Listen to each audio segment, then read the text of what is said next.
होळी सणात थंडी जळून जाते आणि उन्हाळा सुरू होतो असं जुने जाणते सांगत असतात। मात्र अलीकडे तिन्ही ऋतूंमध्ये बदल झाल्याचं पाहायला मिळतंय। त्यामुळे यंदाचा उन्हाळा काहीसा लवकरच सुरू झाला।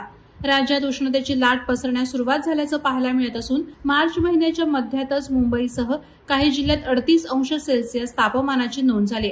महाराष्ट्रातील अनेक जिल्ह्यात तापमानानं 35 ओलांडली आहे। त्यातच हवामान विभागानं पुढील 2 दिवसात उष्णतेची लाट येणार असल्याचं म्हटलंय। पुढील 2 दिवस मुंबई, ठाणे, रायगड आणि रत्नागिरी या 4 जिल्ह्यात उष्णतेच्या गंभीर लाटेचा इशारा मुंबई प्रादेशिक हवामान केंद्राकडून देण्यात आला आहे।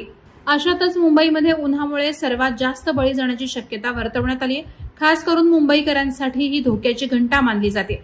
वाढत्या उष्णतेमुळे मृत्यू होण्याची शक्यता आहे। मुंबईसह 9 शहरांना हवामान खात्याकडून अलर्ट जारी करण्यात आलाय। वाढते तापमान आणि आर्द्रतेमुळे हीट इंडेक्स प्रचंड वाढणार आहे। त्यामुळे शरीरावर उष्णतेचा ताण इतका वाढेल की मृत्यूचं प्रमाण झपाट्यानं वाढू शकतं असा इशारा अभ्यासकांनी दिलाय। त्यामुळे मुंबईकरांना सावध राहण्याचं आणि काळजी घेण्याची गरज आहे। कडक उन्हात घराबाहेर पडणं मुंबईकरांनी टाळावं असं सांगितलं जातंय।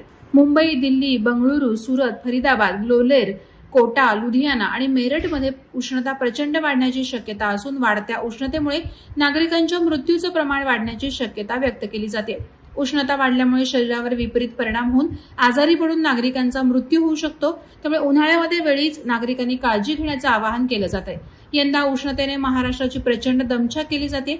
राज्याच्या अनेक भागातील तापमान वारंवार वाढत असल्याने देशातील उष्ण राज्यात महाराष्ट्र आघाडीवर आहे। मार्चच्या मध्यावर ही स्थिती असेल, मग मे महिन्यात किती तीव्र रखरखाट सहन करावा लागेल अशी चिंता नागरिक व्यक्त करत आहेत। वादळवारा लाईव्हसाठी न्यूज ब्युरो, रायगड।